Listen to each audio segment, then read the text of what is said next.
My name's Callie Seaman. I'm a hydroponics specialist studying for a PhD in fertiliser chemistry at Sheffield Hallam University. Hydroponics allows the control, complete control over what is delivered to the plants. You are in full control because you are actually mixing up a solution with a given concentration in there of whatever element you're looking at. For example, I'm looking at selenium. I can mix up a particular type of selenium within that solution and deliver that to the plants. Selenium is an element that's required for human health, though in very, very small quantities and is not very well known about. It stops diseases such as myopathy. So I've been looking at feeding different levels of selenium to broccoli sprouts and monitoring the uptake of the selenium and the compounds that that selenium then produces. Some of those, such as the seleno amino acids, can be used to help treat cancer. Now this system as well also is a hydroponic system, so the water that goes into it can be recycled back round.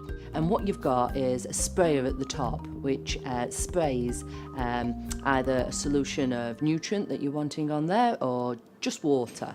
It sprays the solution directly onto the seeds. They then germinate over a 6-day period, which we can then pull out and is placed between two pieces of paper, and I can then freeze dry them to be able to image those, or I can just actually dry them out and then grind them up and digest them and then analyse them. There's a number of instruments you can use to monitor what's in there. We'd normally get the sample of the plant material. We'd crush that up and use a bit of liquid nitrogen, and that will then instantly freeze it. We then crush that up and then we put it into a microwave. We add some acid and some hydrogen peroxide to that. That then digests down.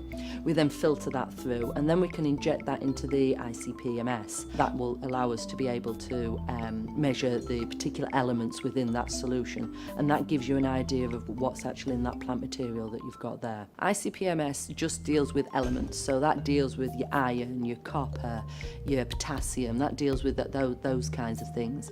The MALDI will deal with compounds, so you can look for metabolites as such, things like aspirin within willow plants you could use that for. MALDI-MS stands for Matrix Assistant Laser Desorption Ionization Mass Spectrometry. Basically what that is you apply what is known as a matrix, so a solution containing a particular compound. You apply that to your actual plant material or any kind of material that you're wanting to sort of monitor. You spray that onto it, you then place that into an instrument which will then fire a laser, and it fires lines of a laser backwards and forwards. That laser then releases very small particles from the actual surface of that tissue, which then enters the mass spectrometer, which then can measure those particular particles that you've got. The actual mass of the actual compound will produce a different spectra. So depending on that mass, depending on how long it will take for that particular particle to go down a particular tube, which then allows you to assign what it is to it. So rather than just looking for one compound, it will allow you to look from anything from a mass of 50 to 1,000 and even larger if you're wanting, depending on what you're looking for. In turn, we can then move on and process that data and turn that into an image, because the actual MALDI itself doesn't produce the image, it just produces data.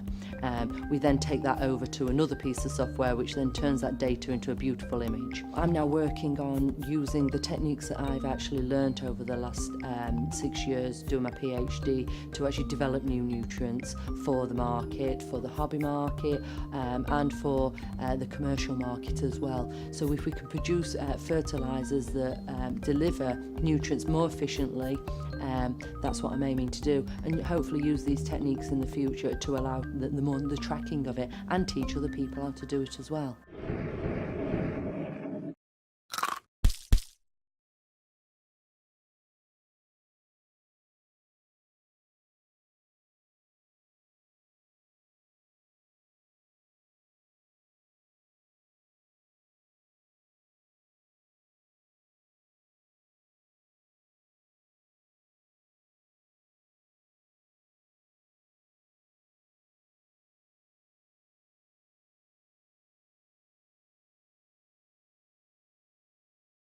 My name is Robert Hawson and I'm the vertical farm technician here at Wigan University Technical College. Vertical farming is rather than continue to expand our farms outwards, to expand them upwards. So rather than build a 10-acre greenhouse and have 10 acres physically taken up, why not build an acre greenhouse and do 10 layers on top of it?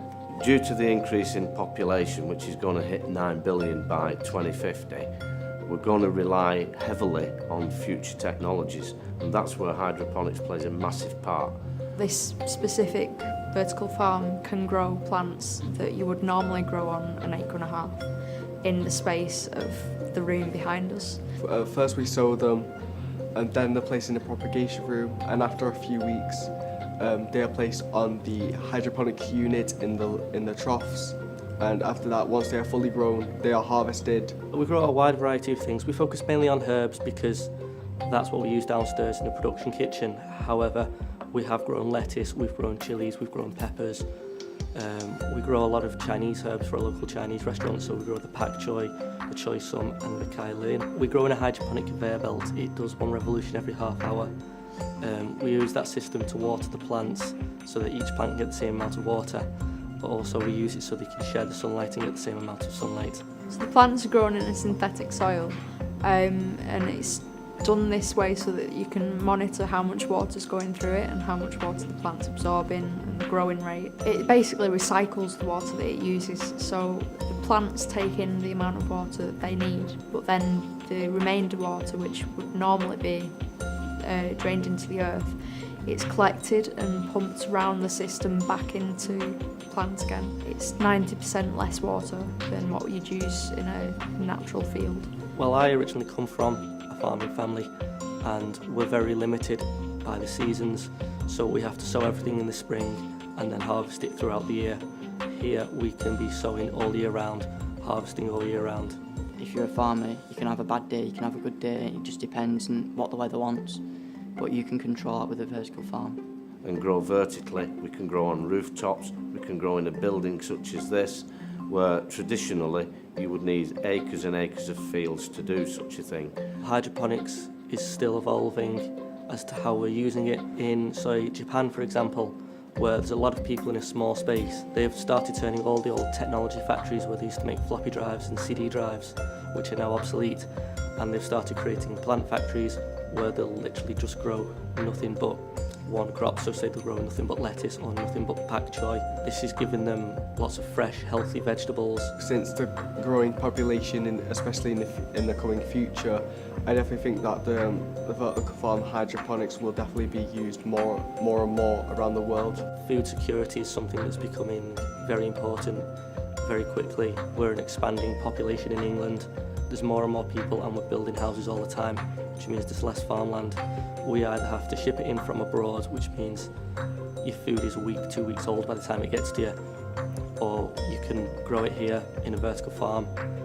We can harvest food here and be using it, cooking it, have it delivered in an hour.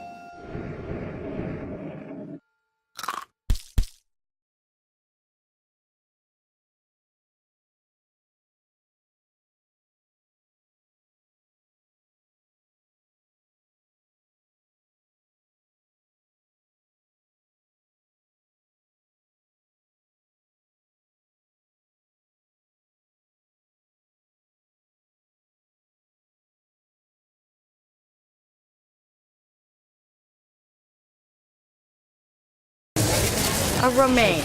Mary Ellen Taylor sells her produce at weekend farmers markets near Washington, D.C. The heads of lettuce, still attached to their roots, are popular, and she has many regular customers, like Betsy Kulik. The lettuce just tastes fabulous. That we can come year-round, even in January, February, and March. Her lettuce is very green and tastes just as good then as it does in the summer. Taylor grows the lettuce and other salad greens on her family farm in Loudoun County, Virginia, about 80 kilometers from Washington. Isn't this beautiful? I mean, it is so clean, no sand or soil or pests down in there. It is just like a perfectly formed green rose that's edible. Taylor harvests 4,000 of those in her 2 hydroponic greenhouses each week, all year round. That's why she named her farm Endless Summer Harvest. She has a dozen part-time employees and frequent visitors from around the world. Several weeks ago, investor group from Botswana came to visit with us. We have had farmers from Afghanistan here that were visiting because this would be ideal controlled environment to bring to Afghanistan where the climate is so harsh. The hydroponic crops here are protected from the harsh elements from planting to harvest. What she is doing here is she is loaded this cedar with watercress seeds, and she is planting them in the rock wool. After they germinate, these little plants stay in the nursery for 2 weeks.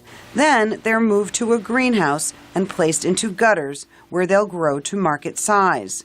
They're nourished sustainably using recycled water.